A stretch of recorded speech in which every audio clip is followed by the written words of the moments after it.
اگر آپ چینل پر پہلی بار آئے ہیں تو ابھی سبسکرائب کر کے بیل آئیکن پریس کریں اور رہیں باخبر۔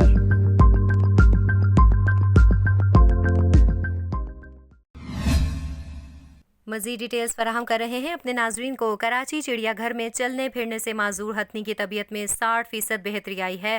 غیر ملکی ویٹ ڈاکٹرز کی ٹیم نے ہتھنی کو خطرے سے باہر قرار دے دیا ہے۔ آپ کو بتائیں کہ چڑیا گھر میں کئی ماہ سے بیمار ہتھنی نور جہاں کے علاج کے لیے بین الاقوامی NGO فور پاس کی ٹیم نے دوسرے روز بھی علاج جاری رکھا۔ ڈاکٹر عامر خلیل کی سربراہی میں ویٹ ڈاکٹرز کی ٹیم نے ہتھنی کا معائنہ کیا اور سوجن میں کمی کے لیے ادویات کا سلسلہ جاری رکھا۔ ڈاکٹرز کے مطابق نور جہاں کی طبیعت میں کافی بہتری آئی ہے۔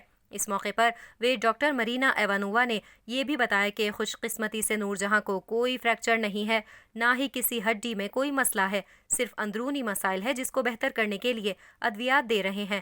ہتھنی کا ڈایافرام پھٹ گیا تھا۔ یہ اس وقت ہوتا ہے جب پیٹ کے اندر کا دباؤ اچانک ڈایافرامیٹک ٹشو کی تناؤ کی طاقت سے اوپر آ جاتا ہے۔ مرینا نے کہا کہ یہ کوئی بیماری نہیں بلکہ ایک کنڈیشن ہوتی ہے۔ میرا خدشہ ہے کہ دونوں ہتھیاں آپس میں کھیل رہی ہوں گی، اس دوران نور جہاں کو ٹکر سے لگ گیا ہوگا۔ مرینا نے کہا کہ ہتھنی کو اٹھنے بیٹھنے میں ابھی بھی ایبڈومینل پین کی وجہ سے تکلیف ہے، جب اٹھ جائے تو بیٹھ نہیں سکتی۔ کینسر کا خدشہ تھا لیکن ٹیسٹ کی رپورٹس میں ایسا کچھ نہیں آیا۔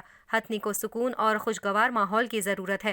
اگر کراچی چڑیا گھر کی انتظامیہ نے تعاون کیا اور ہماری ہدایات پر عمل کیا تو ہتھنی بہت جلد چلنے پھرنے کے قابل ہو جائے گی۔